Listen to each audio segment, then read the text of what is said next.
పరిశుద్ధ గ్రంథంలో నుంచి మార్కు సువార్త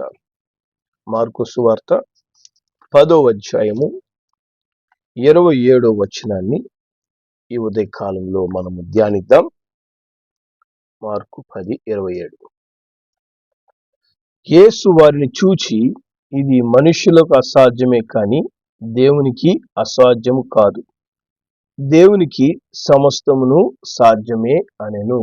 హల్లెలూయా. దేవుని నామానికి మహిమ కలుగును గాక. దేవుడు మనకు ఒక అద్భుతమైనటువంటి వాగ్దానంతో కూడిన తన యొక్క సామర్థ్యాన్ని మనకు తెలియపరుస్తున్నాడు. ఇక్కడ దేవుడు అంటున్నాడు, ఇది మనుషులకు అసాధ్యమే కానీ దేవునికి సమస్తము సాధ్యము. హల్లెలూయా. దేవుని నామానికి మహిమ కలుగును గాక. కాబట్టి దేవుని బిడ్డలైన మన జీవితాల్లో మనము అనేక పరిస్థితులను అనేక సందర్భాల్లో ఎదుర్కొంటుంటాం. మరి ప్రతి పరిస్థితిలో కూడా మనము దేవుని యొక్క సామర్థ్యాన్ని ఎరుగక, దేవునిపై ఆధారపడలేక చాలాసార్లు మనము కృంగిపోతుంటాం, మరి దిగులు పడతాం. దేవునికి ఇది సాధ్యం కాదేమో అనేటువంటి ఒక భ్రమలో మనం జీవిస్తూ ఉంటాం. దేవుడు అంటున్నాడు, మనుషులకి ఇది అసాధ్యం కావచ్చు, నాకు సమస్తము సాధ్యము. హల్లెలూయా. నాకు సమస్తము సాధ్యము. దేవుని నామానికి మహిమ కలుగును గాక. మరి దేవుని వాక్యం చెప్తుంది మత్తయి సువార్త 22వ అధ్యాయం. మత్తయి సువార్త 22వ అధ్యాయము 29వ వచనం. ఈ విధంగా దేవుని వాక్యం చెప్తుంది. అందుకే యేసు ప్రభు మాటలు చెప్తున్నాడు, లేఖనములు గాని దేవుని శక్తిని గాని ఎరుగక మీరు పొరబడుతున్నారు. దేవుని యొక్క వాక్యం ఏం చెప్తుంది అని కానీ, దేవుని యొక్క శక్తిని గాని సరిగా ఎరగనప్పుడు మనం ఏమవుతామంటే దేవుని శక్తిని అర్థం చేసుకోక పొరపడతాం, దేవుని శక్తిని గ్రహించక పొరపడతాం. దేవునిని మానవ శక్తితో అనేక మంది పోలుస్తుంటారు. మానవుడు ఏమి చేయగలడో దేవుడు కూడా అంతవరకే చేయగలడు. దానికి మించి చేయడం దేవునికి వలగాదు, దేవునికి అసాధ్యము అని. అందుకే యేసయ్య అంటున్నాడు, మీకు లేఖనాలు తెలియదు అనగా దేవుని వాక్యం తెలియదు, అలాగే దేవుని శక్తి కూడా మీకు తెలియదు. దేవుని వాక్యము శక్తి తెలియదు కాబట్టి పొరపడుతున్నారు. అప్పుడు మనకు ఒక అనుమానం రావచ్చు, మనకు దేవుని వాక్యం తెలియదా, మరి దేవుని శక్తి నాకు తెలియదా? తెలుసుండొచ్చు. ఎంతవరకు తెలుసుండొచ్చు? దేవుని వాక్యంలో ఇది రాయబడింది అంతవరకు మనకు తెలుసు. దేవుడు ఇది చేశాడంట అంతవరకు మనకు తెలుసు. అది నీ జీవితంలో చేస్తాడని నీకు తెలుసా? దేవుడు చేసిన అదే కార్యాలు నువ్వు పరిశుద్ధ గ్రంథంలో దేవుని యొక్క అనేక కార్యాలు నువ్వు చదువుతూ ఉంటావు. పరిశుద్ధ గ్రంథం అంతా కూడా దేవుని యొక్క అసాధారణమైన శక్తివంతమైన కార్యములతో నింపబడింది. ఇవన్నీ నువ్వు రోజు చదువుతుంటావు, రోజు మరి వింటూ ఉంటావు. అవి నీ జీవితంలో ఒక పరిస్థితి వచ్చినప్పుడు, ఒక సమస్య నువ్వు ఎదుర్కొన్నప్పుడు అదే కార్యాన్ని దేవుడు నీ జీవితంలో చేస్తాడు అని నమ్మక పొరపడతాం. అక్కడే సమస్య వస్తుంది. దేవుడు శక్తిహీనుడు కాదని కాదు, దేవుడు చేయలేక కాదు, మనము పొరపడుతున్నాం. ఎందుకని? ఆ శక్తిని ఎరుగక. దేవుని వాక్యంలో ఉన్నది జరగతది, ఆ విధంగా దేవుడు చేస్తాడు అని నమ్మక మనము పొరబడతాం. అందుకే యేసు ప్రభువు మత్తయి సువార్త 9వ అధ్యాయంలో మరి గుడ్డివారైన వారు యేసయ్య ముద్దకు వచ్చి నిలబడుతున్నప్పుడు యేసయ్య వారిని అడుగుతాడు. ఏమని అడుగుతున్నాడు? 28వ వచనంలో 9:28లో ఇది నేను చేయగలనని మీరు నమ్ముచున్నారా అని అడుగుతాడు. హల్లెలూయా.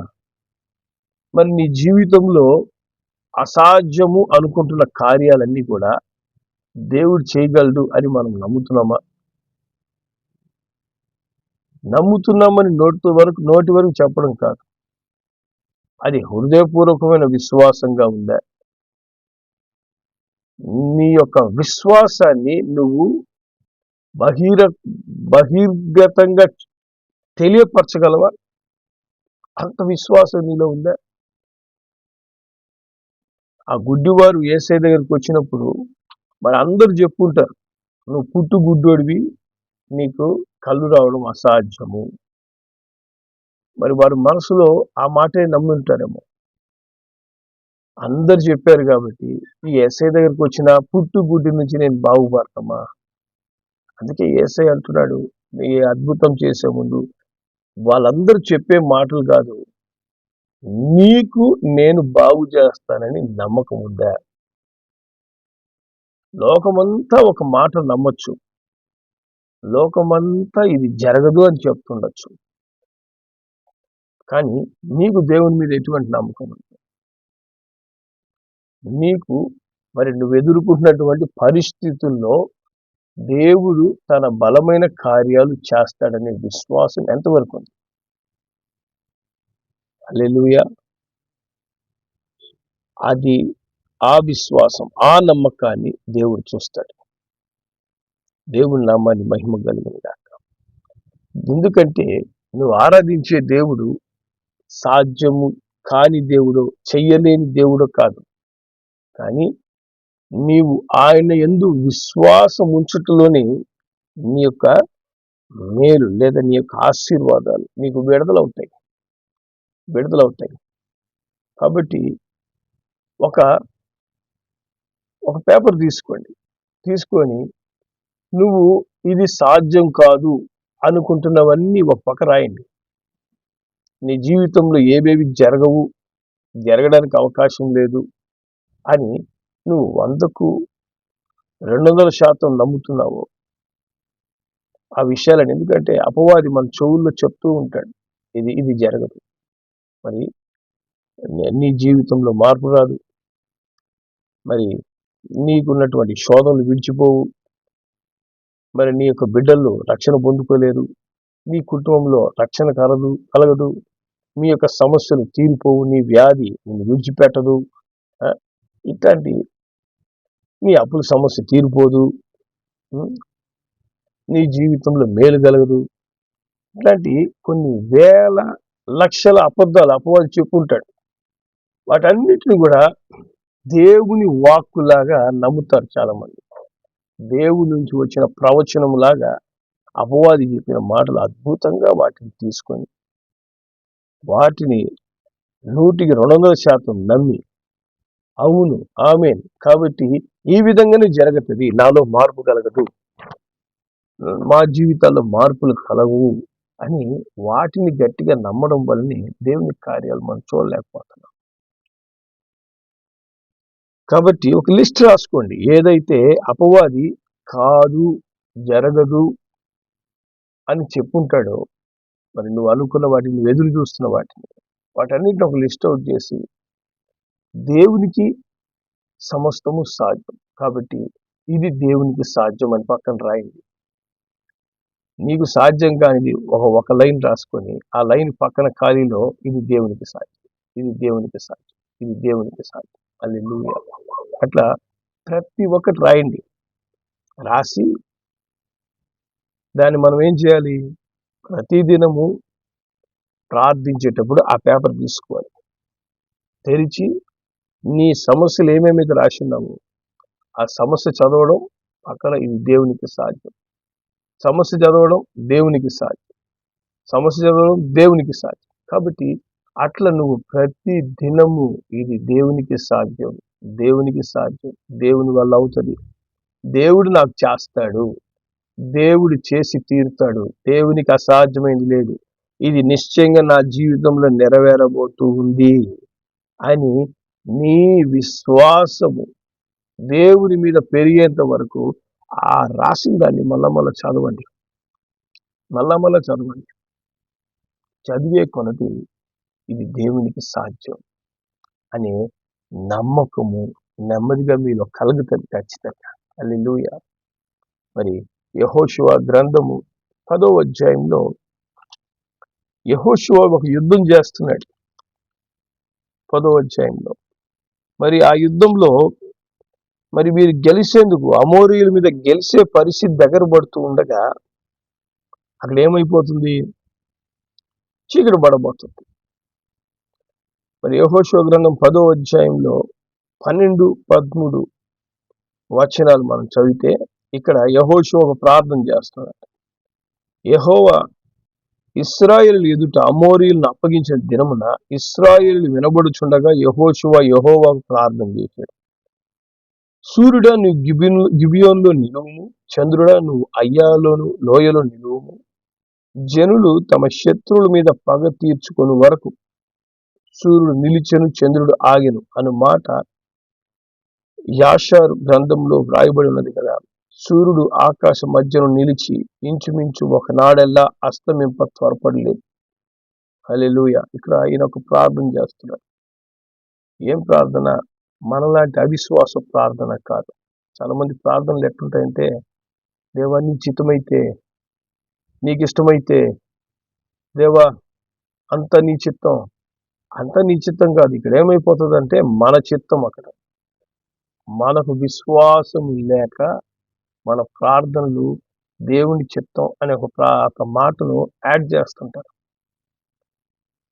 దేవుని బిడ్డలు ఎప్పుడు కూడా వాళ్ళు చేసే ప్రార్థనలు 99% దేవుని చిత్త ప్రకారంగా ప్రార్థన చేస్తారని మనం నమ్మాలి. ఎందుకంటే మనలో దేవుని ఆత్మ ఉంది కనుక ఆత్మ అయిన వాడు మన చేత దేవుని చిత్త ప్రకారమైన ప్రార్థనలు చేయిస్తాడు. దేవుని చిత్తం కాని ప్రార్థనలు, అతిశయపు ప్రార్థనలు మన చేత చేయిపోయాడు. ఇక్కడ యెహోషువ దేవుడు ఎర్ర సముద్రాన్ని చీల్చడం చూశాడు, భయంకరమైన అద్భుతాలు చేయడం చూశాడు. అవన్నీ కూడా కళ్ళారా చూసినటువంటి యెహోషువ ఈ యుద్ధంలో నేను ఎట్టయినా గెలవాలి అంటే ఏం చేయాలి? సూర్యుడు చంద్రుడు కదలకుండా నిలిచిపోవాలి. అవి కదలకుండా నిలిచిపోగలవా? మానవుని పరంగా ఆలోచిస్తే అది సాధ్యం కాని పని. కానీ యెహోషువ ఒక మనిషిలాగా ఆలోచించలేదు.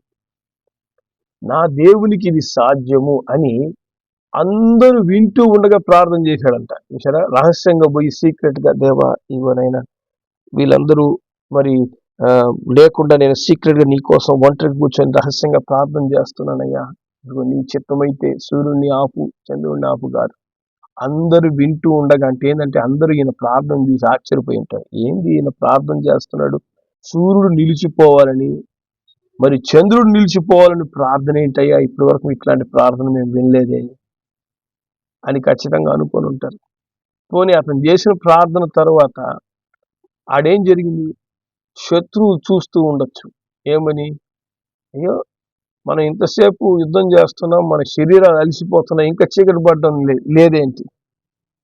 సూర్యుడు ఏంటి కదలడం లేదు, ఆకాశంలో అట్టే నిలబడిపోయి ఉన్నాడు. ఎంతసేపు యుద్ధం చేస్తున్నా సూర్యుడు పక్కకు పోవడం. ఇది ఇప్పుడు సాయంత్రం అయిందా, రాత్రి అయిందా, ఉదయం అవుతుందా, సూర్యుడు అక్కడే ఉన్నాడు. మాకు శరీరాలు యుద్ధం చేసి అలసిపోతున్నాయి అని అనుకొని ఉంటారేమో శత్రువులు అక్కడ. ఇదట్ట సూర్యుడు అక్కడే కదలకుండా నిలబడుకొని ఉన్నాడు. హల్లెలూయా. ఒక్క యెహోషువ, నేను నమ్ముచున్నాను ప్రభువా, నా ప్రార్థనకు నువ్వు జవాబిస్తావు, సూర్యుడు అక్కడ నిలిచిపోద్ది, చంద్రుడు పైకి రాడు అని ప్రార్థన చేసినప్పుడు ఒక దినమంతా మరి సూర్యుడు అస్తమించలేదంట. ఆ శత్రువులు ఆ సూర్యుడు అస్తమించకుండా ఉండేది చూసి చూసి చచ్చిపోయి ఉంటారు, వాళ్ళు అలసిపోయి. ఇది ఎలా జరిగింది అని ఆలోచిస్తూనే వాళ్ళు చచ్చిపోయి ఉంటారు. హల్లెలూయా. దేవుడు గొప్ప జయమును ఇశ్రాయేలుల పక్షముగా అనుగ్రహించాడంట ఆ దినం. దేవుని నామానికి మహిమ కలిగినగా. మరి అటువంటి దినాన్ని నీ జీవితంలో దేవుడు ఇవ్వలేడా? అటువంటి కార్యాలను నీ జీవితంలో దేవుడు చేయలేడా? ఆ యెహోషువకు అద్భుతం చేసిన దేవుడు నీ సమస్యలో అద్భుతం చేయలేడా? నీ వ్యాధి నయం చేయడం దేవునికి అసాధ్యమా? నీ కుటుంబ పరిస్థితులు మార్చడం దేవునికి అసాధ్యమా? నిన్ను మార్చడం దేవునికి అసాధ్యమా? ఎక్కడ సమస్య వస్తుంది అంటే, యెహోషువ ప్రార్థన విశ్వాస ప్రార్థన, మన ప్రార్థన అవిశ్వాసము ప్రార్థన. మనము దేవుని మీద విశ్వాసం లేకుండా, దేవునికి సమస్తము సాధ్యము అని నమ్మకుండా, లేఖనములు కానీ దేవుని శక్తిని కానీ అంగీకరించక ప్రార్థన చేస్తుంటాం. హల్లెలూయా. దేవుని నామానికి మహిమ కలుగునుగాక. అట్టి ప్రార్థన వల్లనే మనకు జవాబు రావడం లేదు. యెహోషువ జవాబు పొందుకున్నాడు, మన ప్రార్థనలకు జవాబులు రావు. సమస్యలు అట్లాగే తీరని సమస్యలు, విడువని శోధనలు, పరిపూర్ణమైన సాతాను చేతిలో ఓటమి అనేక మంది దేవుని బిడ్డలు పొందుకుంటున్నారు. బయటికి రాలేరు. ఒక్క సమస్య నుంచి బయటకు వస్తే 100 సమస్యలు వారిని లాగుతుంటాయి వెనక్కి. ఎందుకంటే వారు తమ శక్తితో అపవాదితో పోరాడతారు. నీ శక్తితో నువ్వు ఈ లోకములో ఏది చేయలేవు. దేవుని శక్తితో మనం ఎప్పుడైతే నిలబడతామో, యెహోషువ సూర్య చంద్రులను ఆపినట్లు నీ ప్రతి పరిస్థితిని నువ్వు జయించగలవు. హల్లెలూయా. కాబట్టి మనం చేయవలసిన మొట్టమొదటి పని ఏంటంటే, ఒక పేపర్ తీసుకొని మీ వల్ల కాదు అనుకున్నటువన్నీ లిస్ట్ చేయండి. ఇది నా జీవితంలో అసాధ్యం, నా జీవితంలో ఇది జరగదు అనుకున్నవన్నీ రాయండి. రాసి మరో పక్క మీరు ఒకటే ఒక మాట రాయాలి. ఏంటంటే, ఇది దేవునికి సాధ్యం, ఇది దేవునికి సాధ్యం, ఇది దేవునికి సాధ్యం అని లిస్ట్ అవుట్ చేసి వాటన్నిటిని పెట్టుకొని ప్రతిరోజు ప్రార్థించడం. ఎట్లా అంటే, ఆ సమస్య చదవడం ఇది దేవునికి సాధ్యం అని చెప్పడం, ఆ సమస్య చదవడం ఇది దేవునికి సాధ్యం, ఈ సమస్య చదవడం ఇది దేవునికి సాధ్యం. వాటన్ని చదివిన ప్రభువా, ఇవన్నీ కూడా మీరు నెరవేర్చినందుకు స్తోత్రం, ఇవన్నీ నా జీవితంలో జరిగినందుకు స్తోత్రం, ఇవన్నీ నేను నా కళ్ళతో చూడబోతున్నాను, ఈ పరిస్థితులన్నిట్లో నేను జయం పొందబోతున్నాను, విడుదల పొందబోతున్నాను, దేవుని కార్యాలు అద్భుతాలు మరి నా జీవితంలో జరిగినందుకు స్తోత్రం అంటూ ప్రార్థన చేయండి. యేసయ్య ఎంత నమ్ముచున్నావా నువ్వు ఇది జరుగుతుందని? నమ్ముచున్నాం ప్రభువా అనగానే ఆ గుడ్డివారి కళ్ళు తెరవబడ్డాయి. హల్లెలూయా. అదే మాట దేవుడు అడుగుతాడు. నీ సమస్యల నుంచి బయటికి రాలేకపోవడానికి కారణం ఏంటంటే దేవుడు కాదు,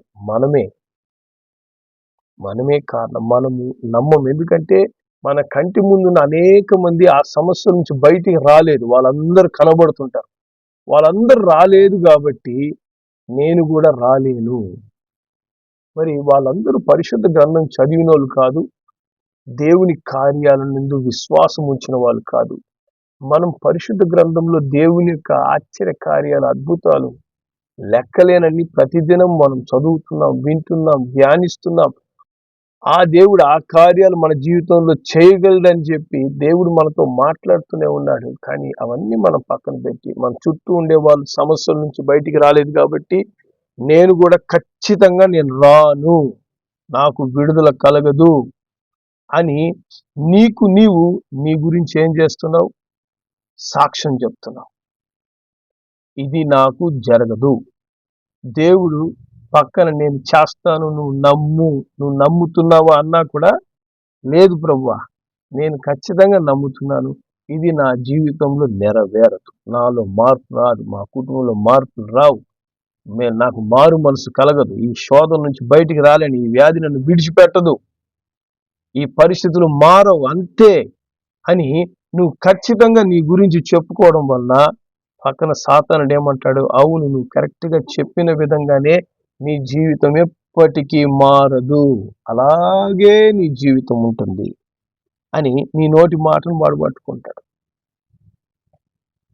దేవుని బిడ్డలైన మనము దేవుని వాక్యాన్ని పట్టుకోవాలి, దేవునికి సాధ్యము అని నమ్మాలి. నీకు అసాధ్యమైనవన్నీ కూడా దేవునికి సాధ్యం, మనుషులకు అసాధ్యమైనవన్నీ కూడా దేవునికి సాధ్యమని యేసయ్య చెప్తున్నాడు. హల్లెలూయా. మరి అలాంటప్పుడు నీ జీవితంలో జరగవు అనుకున్నవన్నీ కూడా దేవుడు చేస్తాడా? దేవునికి అసాధ్యమా? దేవునికి అసాధ్యం కాదు, నీకు అసాధ్యం. నీకు అసాధ్యమైనవి దేవునికి అసాధ్యమైనవి నువ్వెందుకు అనుకుంటున్నావు? నీ శక్తి దేవుని శక్తి సమానం అనుకుంటున్నావా? కాదు కదా. మరి మన పక్కన ఒక మంచి బాడీ బిల్డర్ వచ్చి నిలబడ్డాడు అనుకోండి, మంచి జిమ్లో ఎక్సర్సైజ్ చేసిన వ్యక్తి, కండలు తిరిగిన వ్యక్తి, నా శక్తి అతని శక్తి ఒకటే అంటే అతను ఒక దెబ్బ కొడితే మనం నేల మీద పడిపోతాం, వేయలేం. మరి అతని శక్తే నీకు సమానం కానప్పుడు దేవుని శక్తిని నీ శక్తితో నువ్వు ఎలా పోల్చగలవు? ఈ విధమైన పోలికలు మనము పోల్చకూడదు. దేవుడు శక్తి మనము అర్థం కానంత గొప్పది దేవుని శక్తి. ఈ సకల సృష్టి దేవుని శక్తిని మన కళ్ళ ముందు చూపిస్తున్నాయి ప్రతిదినం. మనకు టీవీలో కనపడే అబద్ధాలు, మనుషులు చెప్పే అబద్ధాలు మనము నమ్మకూడదు. ఈ సృష్టిని చూసినప్పుడు దేవుని శక్తిని మనం చూడాలి. ఈ సృష్టి అంతటికి ఒక్కసారి వెలిగించే ఆ సూర్యుడిని సృజించిన దేవుడు ఎంత గొప్పవాడు. ఆ సూర్యుడు దేవుని సృష్టిలో ఒక చిన్న చుక్క లాంటిదంట. ఇంకా ఆయన సృష్టి ఎంత పెద్దది, అప్పుడు దేవుడు ఎంత గొప్ప పెద్దవాడు. ఆయనకు అసాధ్యమైంది ఏదైనా ఉందా? ఎందుకు దేవుని మనం చిన్న చేసుకుంటున్నాం, తక్కువ చేసుకుంటున్నాం? నీతో సమానంగా దేవుని చేసుకొని దేవుని ఎందుకు విశ్వాసం లేకుండా తయారవుతున్నాం? దేవునికి సాధ్యమని మరి నమ్మండి. దేవునికి సమస్తము సాధ్యం. హల్లెలూయా. నీవు సాధ్యము కాదు అనుకుంటున్నవన్నీ కూడా దేవుడు చేయగలిగిన శక్తిమంతుడు కనుక దేవునికి సాధ్యమని నమ్మి వాటన్నిటిని లిస్ట్ చేయండి. దేవా, ఇంతకాలం ఇవన్నీ కూడా జరగవని నేను అవిశ్వాసపు మాటలు మాట్లాడానైనా ఆ మాటలన్నీ కూడా నజరుడైన యేసు నామములో కొట్టివేస్తున్నాను. నీ రక్తముతో ఆ నోటి వలన వచ్చిన శాపమును కొట్టివేయండి ప్రభువా అంటూ దేవుని దగ్గర మన నోటితో అనవసరంగా మాట్లాడిన మాటలన్నిటిని ఒప్పుకొని వాటిని విడిచిపెట్టేసేయండి. ఇప్పటి నుంచి మరి ఈ అసాధ్యం అనుకుంటున్నవన్నీ కూడా నీకు సాధ్యం కనుక అవన్నీ నా జీవితంలో నెరవేరబోతున్నాయి అని నమ్మి ప్రతిరోజు దేవుని స్తుతించండి. హల్లెలూయా. ఆశ్చర్యంగా మీ జీవితంలో అవన్నీ నెరవేరుతున్నప్పుడు మనకు ఆశ్చర్యము, భయం పుడతాయి. ఎట్లా జరిగింది ఇది, ఎలా చేశాడు దేవుడు, ఎవరి ద్వారా ఇది జరిగింది అని మనం ఆశ్చర్యపోయేంత విధంగా దేవుడు తన కార్యాలు నెరవేరుస్తాడు. హల్లెలూయా. అట్టి అనుభవాలు గుండా దేవుడు మిమ్మల్ని అందరినీ నడిపించి మిమ్మల్నే ఒక ఆశ్చర్యంగా ఈ లోకంలో నిలబెట్టి దీవించిన గాక. ప్రార్థన చేద్దాం. ప్రేమగల మా తండ్రి, పరిశుద్ధుడా నైనా తండ్రి, మేము మీ శక్తిని, దేవుని వాక్యాన్ని సరిగా అర్థం చేసుకునక మాకు అసాధ్యమైన దేవునికి కూడా అసాధ్యము అనుకొని దేవుని యొక్క అనేక ఆశీర్వాదాలు పొందుకోలేకపోతున్నాం నాయన తండ్రి. మా అవిశ్వాసాన్ని బట్టి క్షమించండి తండ్రి. మానవులకు అసాధ్యమైనవన్నీ కూడా నీకు సాధ్యం, నువ్వు చేయగలవు. ఇప్పుడు మాకు తండ్రి సమస్యగా ఉన్న ప్రతి పరిస్థితి నుంచి మీరు మాకు విడుదల ఇవ్వగలిగిన శక్తిమంతుడైన దేవుడైనా తండ్రి, మిమ్మును మట్టుకే ప్రతి పరిస్థితిలో విశ్వసించే జ్ఞానము, దేవుని కృప మాకు ఇవ్వండి. అపనమ్మకం ఉండకుండా మాకు సహాయం చేయండి. దేవుడు ఆ కార్యాన్ని తగిన కాలంలో నెరవేర్చేంత వరకు కనిపెట్టడం మాకు నేర్పించండి. దేవుడు కార్యం చేసిన తర్వాత ఆ లిస్ట్లో ఏవైతే అసాధ్యం అనుకుని మేము అనుకున్నామో అవన్నీ కూడా నెరవేర్చగానే వాటిని టిక్ చేసి నేను స్తుతించే భాగ్యం, జ్ఞానం మాకు దయచేయండి. యెహోషువకున్న ఆ గొప్ప విశ్వాసం, పరిశుద్ధ గ్రంథంలో దేవుని బిడ్డలకు ఉన్నటువంటి అట్టి గొప్ప విశ్వాసం మాకు అనుగ్రహించి మా జీవితాల్లో కూడా నాయన ఉన్నతమైన కార్యాలు నెరవేర్చి మమ్మల్ని ఆశీర్వదించమని, నీ సాక్షులుగా మమ్మల్ని నిలబెట్టుకోమని యేసు నామములో ప్రార్థిస్తున్నాం తండ్రి. ఆమేన్.